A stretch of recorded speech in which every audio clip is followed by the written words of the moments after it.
Bonjour Hélène, bonjour. Il est 19h30 environ, ce 13 avril, lundi 13 avril.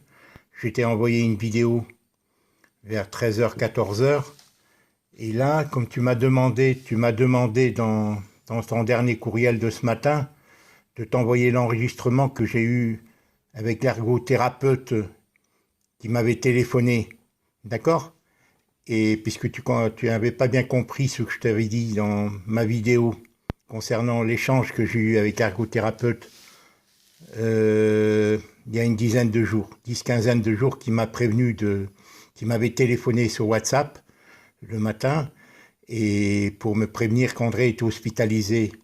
D'accord? Alors voilà, je te mets l'enregistrement de mon échange avec cette dame qui dure environ 20 minutes. D'accord? 20-25 minutes. Voilà, j'espère que tu entendras bien. Voilà, je perds pas plus de temps, je laisse pas, c'est pas la peine de mettre mon visage, d'accord? Voilà. Écoute bien parce que j'espère que tu entendras bien. Là, je vais le mettre.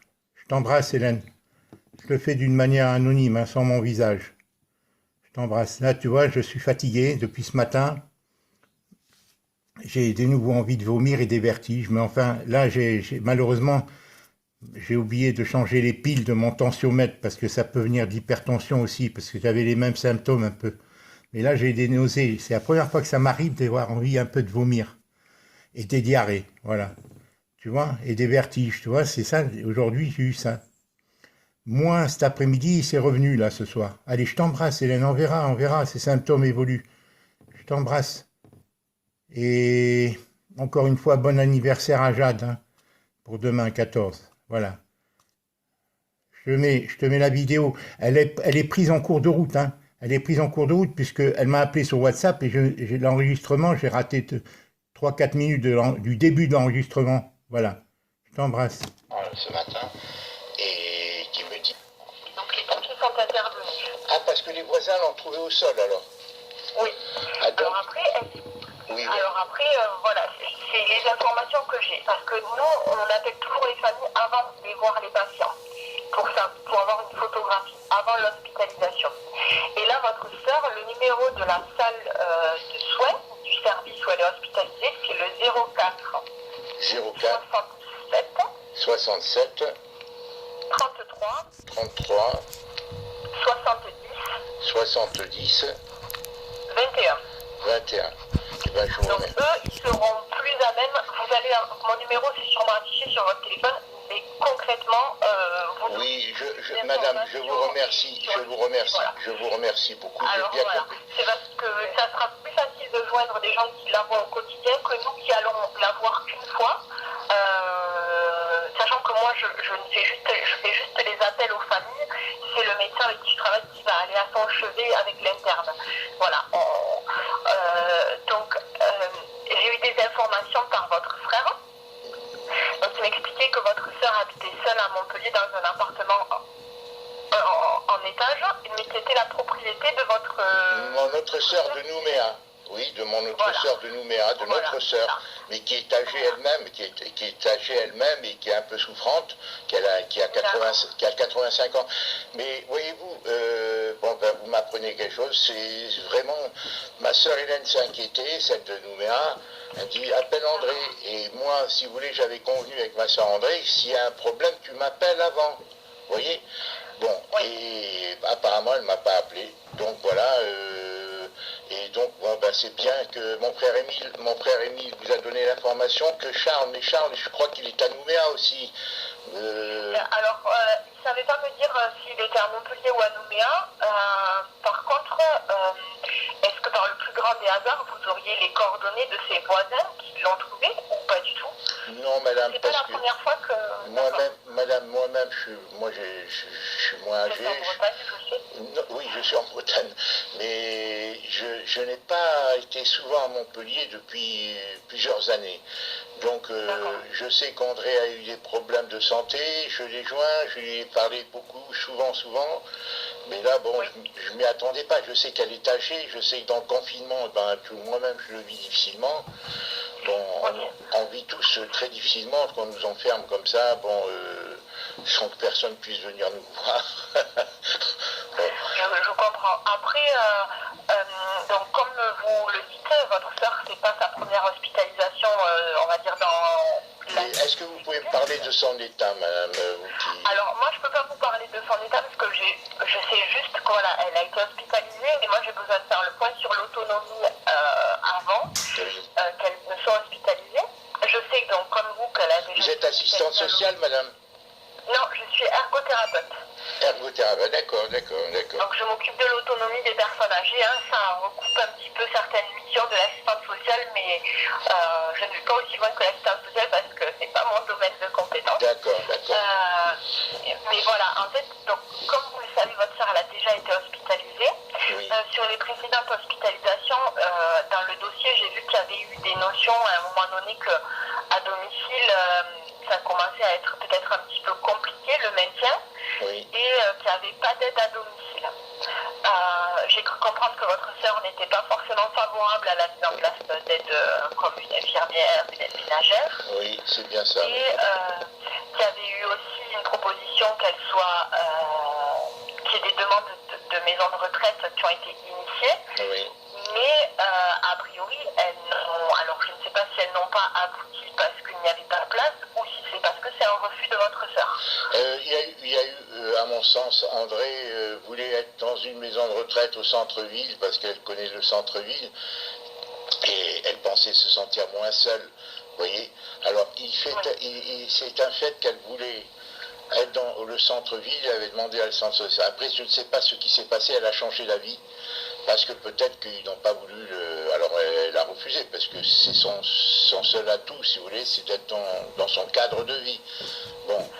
Et finalement, son appartement est situé en plein centre-ville, elle y habite depuis 1980. Donc c'est difficile de déraciner des gens âgés de leurs habitudes, vous voyez. Hein, oui, je sais bien. Je suis tout à fait d'accord avec vous. Après, je pense qu'il y a des fois où il faut surtout qu'à la maison, ça ne devienne pas trop dangereux, entre guillemets. Moi, je lui ai proposé de venir habiter en Bretagne. Je lui ai dit, André, pourquoi tu ne viendrais pas habiter en Bretagne? Et voilà, moi, si vous voulez, bon, surtout que on avait un projet d'acheter une maison et je l'aurais eu avec moi. Vous voyez, moi, ça ne me dérangeait pas de l'avoir avec moi. Et tout, mais elle me dit je tiens à Montpellier, elle aime le soleil, bon, vous voyez, mais personnellement, j'aurais été d'avis plutôt qu'elle vienne en Bretagne, elle aurait eu, parce que mon frère étant en Calédonie, notre sœur étant en Calédonie, mon frère Émile que vous avez eu au téléphone étant lui-même très âgé, bon, et tout ça, donc le seul qui était disponible apparemment en bonne santé, c'est-à-dire autonome, qui peut bouger et tout, sauf depuis cette pandémie-là. Bon, on a tous peur, hein. J'ai été moi-même 3 fois voir le médecin, et ils n'ont pas voulu me tester. J'avais des symptômes, mais sans tousser, sans fièvre. Et ils n'ont pas voulu me faire le test. Et alors que le médecin lui-même reconnaissait que j'avais des symptômes. J'avais des symptômes, mais mon système immunitaire m'a permis de ne pas prendre de traitement. Alors que j'aurais aimé suivre un traitement éventuellement, bon, c'est controversé, mais bon, le ministre de la Santé en a décidé autrement, c'est-à-dire de tester les gens quand c'est trop tard, voilà. Et c'est dommage parce que ouais, je vois à Marseille, tout le monde fait la queue là-bas, tout le monde est... Bon, moi, mais apparemment, je suis fatigué, mais je tiens le coup, je vous en parle parce que c'est le cas de peut-être ma soeur aussi, j'en sais rien. Hein, peut-être qu'elle est dans cet état ou peut-être dans un état plus avancé. En tout cas, là, ils n'en parlent pas dans son dossier. Ils parlent juste que voilà, elle a été retrouvée au sol et qu'il y a peut-être une notion de chute. Voilà, qu'il y a... Et c'est la seconde fois, madame. Il y a un an exactement, c'est la même chose. C'est de Nouméa, il appelait. Et ma soeur de Nouméa, téléphonant à ma soeur, ne répondant pas, elle a appelé le SAMU elle-même. Et le SAMU est venu, les pompiers sont venus. Et ils ont défoncé la porte, ils l'ont trouvé déshydraté au sol depuis une semaine. Ils ont eu beaucoup de mal, ils l'ont hospitalisé à La Péronie. Et pendant 2-3 mois, ils l'ont réhydraté et ils l'ont sauvé. Vous voyez? C'était il y a un an. Ensuite, elle a été hospitalisée il y a 2-3 mois. Mais à sa demande. Comment? Oui, elle a été hospitalisée il y a quelques mois, en octobre-novembre. Voilà. Moi, je pense pas que c'était à sa demande parce que c'est le SAMU qui est aussi passé la chercher.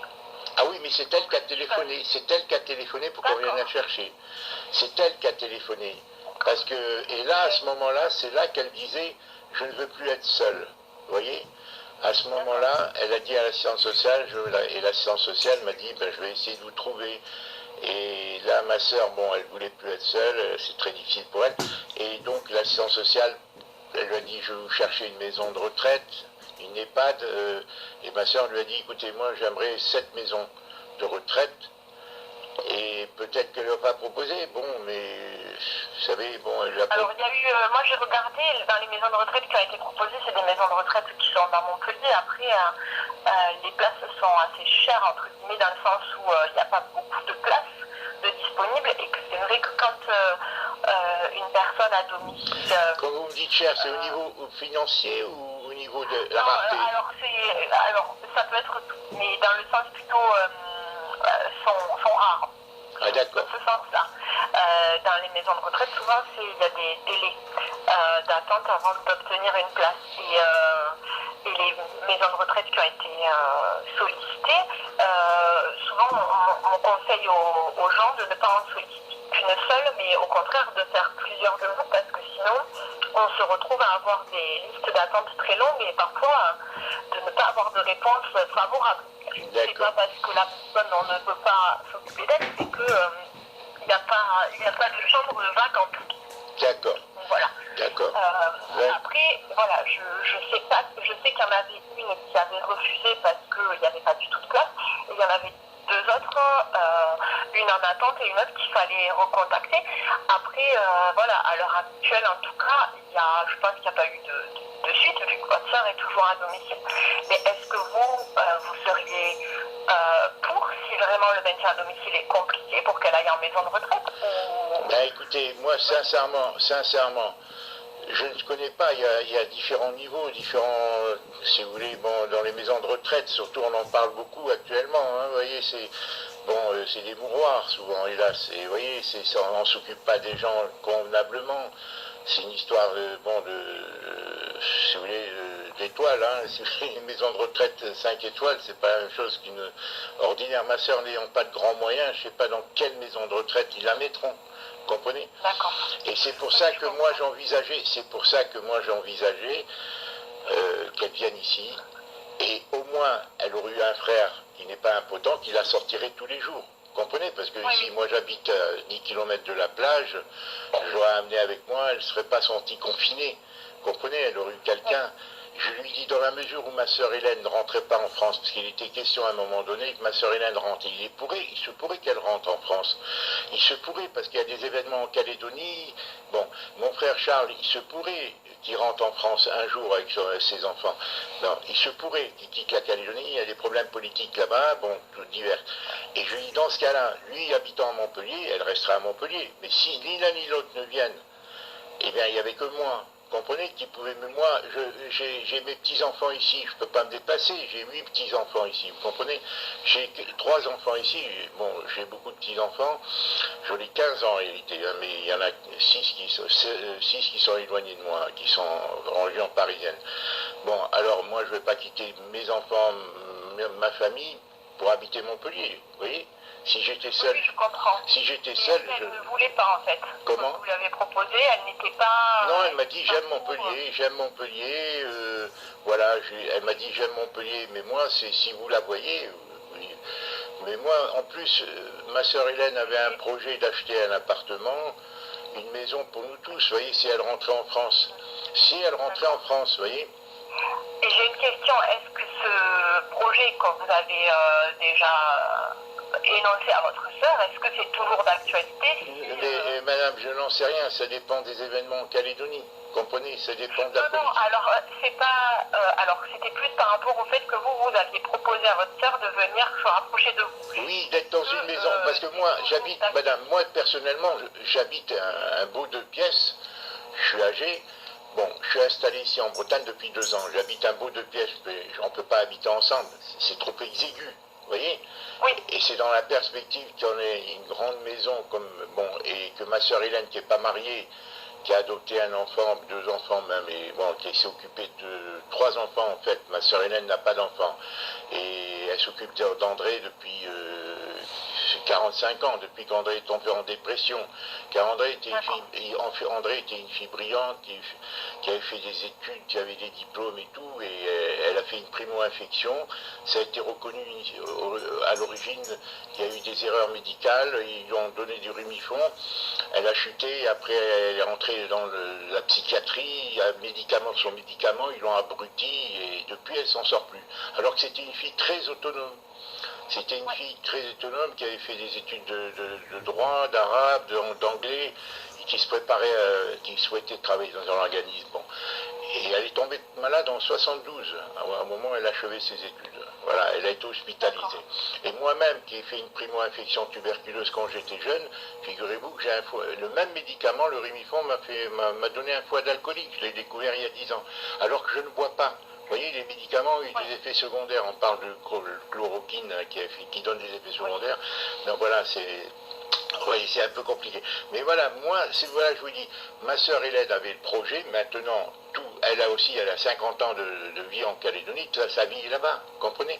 Oui, bien sûr. Mais voilà, c'était par rapport au rapprochement familial. Même, est-ce que, si par exemple, il faut trouver plutôt une maison de retraite en Bretagne, est-ce que vous pensez que ça... Mais moi, personnellement, il faudrait que je parle avec André. Il faudrait que je parle avec André, parce que si il faut que je parle avec André, et je lui dise, écoute, voilà, tu es dans cette situation. Et voilà, être seul, sans que personne te sorte.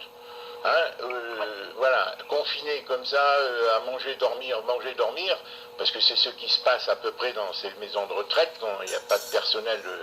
Alors après, moi j'ai travaillé en maison de retraite dans plusieurs, après au stade de Montpellier, et pas que à Montpellier, parce que j'ai travaillé à l'étranger aussi, mais c'est plus des mouroirs, non, vraiment. Il y a quand même des choses mises en place pour que les gens ne s'ennuient pas, pour respecter leur rythme. Oui, mais madame, c'est pas le personnel ici. Le personnel, madame, vous êtes formidable, tout le monde le dit, tout le monde le reconnaît, mais c'est un manque de moyens. Vous savez, on a désorganisé les hôpitaux depuis une vingtaine d'années. Il y a un manque de personnel, c'est notoire. Hein, Et là, moi, je parle des maisons de retraite, je parle pas des hôpitaux. Oui, mais même dans les maisons de retraite, j'ai vu un reportage là-dessus.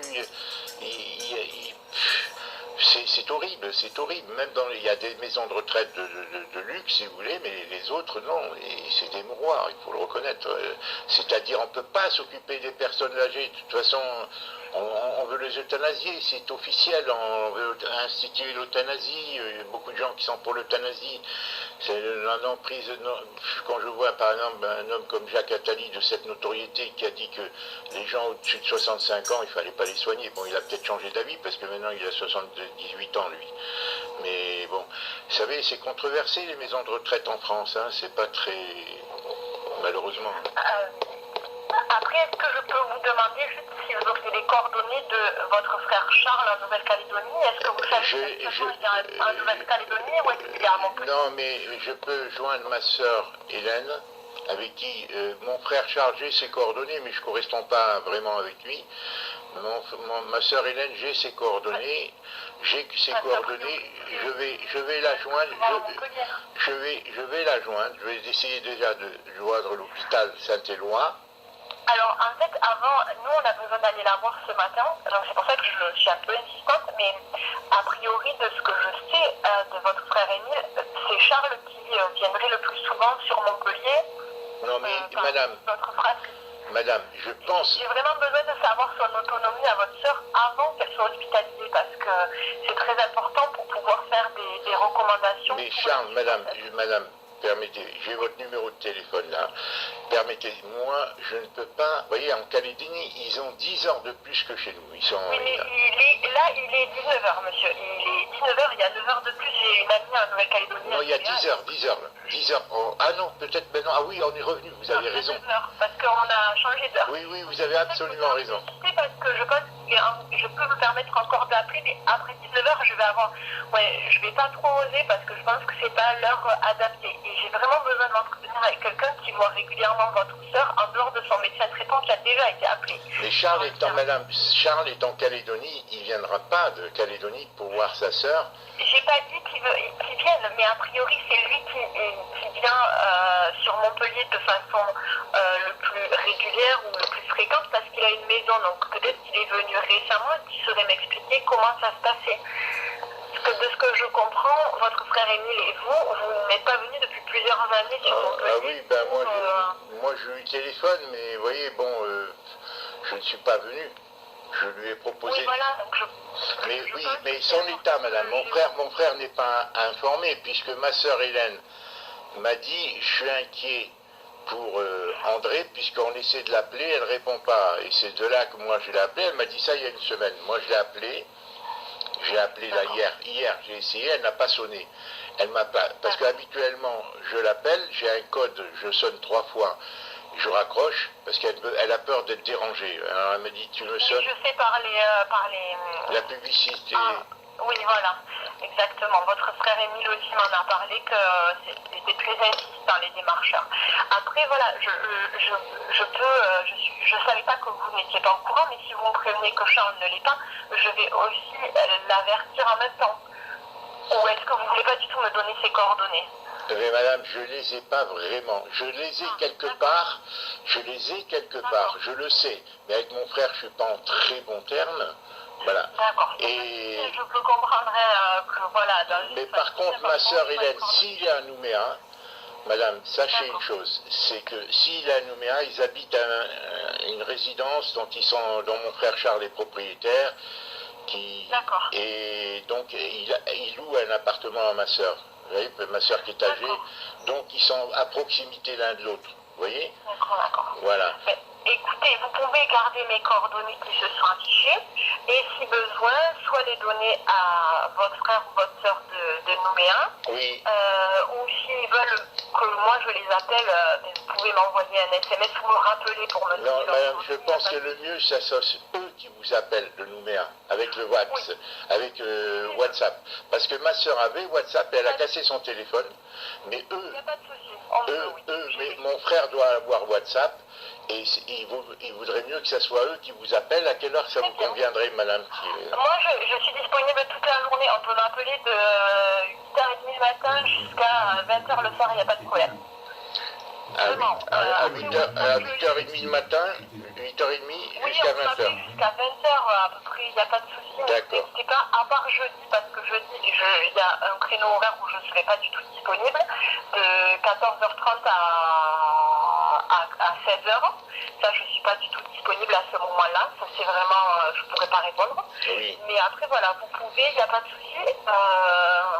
Et j'ai WhatsApp, donc on peut me contacter via WhatsApp. C'est bien le 06 46 72 57 63, c'est ça? Oui, et je suis Madame Merli, M-E-R-L-I. M-E-R-L. L comme Léa, I comme Isabelle. Et Mélissa, mon prénom, comme la chanson. Excusez-moi. M-E-R-L. L de Léa. Oui. L comme Léa. Oui. Et I comme Irène. Oui, voilà, oui, Irène. Et votre prénom, madame, c'est? Mélissa. Mélissa, d'accord. Voilà.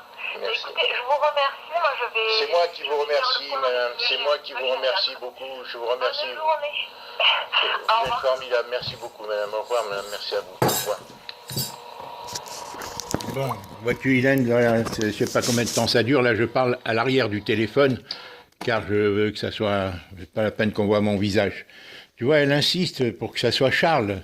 On voit qu'André ne lui a pas donné mon numéro. Elle a mon numéro, elle ne m'appelle pas. Donc, voilà. Et elle ne m'a pas appelé depuis. Donc, c'est l'échange que j'ai eu avec sa ergothérapeute que tu voulais avoir. Donc, je te le transmets, tu vois. J'ai envie de vomir, tu vois. Là, j'ai des vertiges encore et j'ai envie de vomir et voilà, je m'assieds. Voilà, Hélène, je t'embrasse. Voilà. Ah, ouh là là, je te jure, c'est terrible. Hein, et j'ai des diarrhées, tu vois. Tu vois, hier, j'étais bien. Et aujourd'hui, tu vois, hein, hier, dimanche, j'étais bien. Et là, je te jure, c'est pas psychologique, c'est réel, c'est physique. Hein. Voilà, je t'embrasse, je vais essayer de me reposer. Demain, je vais acheter les piles pour prendre ma tension, hein, parce que je vais vérifier ma tension. Parce que j'ai les vertiges aussi, tu vois. J'ai pris ma température, j'ai pas de fièvre, j'ai 36,8, tu vois, j'ai pas de fièvre. Voilà, mais je suis fatigué, voilà, ça revient, tu vois, c'est fluctuant, ça change, ça change. Alors jusqu'à quand ça va être comme ça? Je t'embrasse, alors tu vois pas mon visage délibérément, hein, Hélène. Je t'embrasse très fort, Hélène, et demain, bon anniversaire à Jade. Au revoir.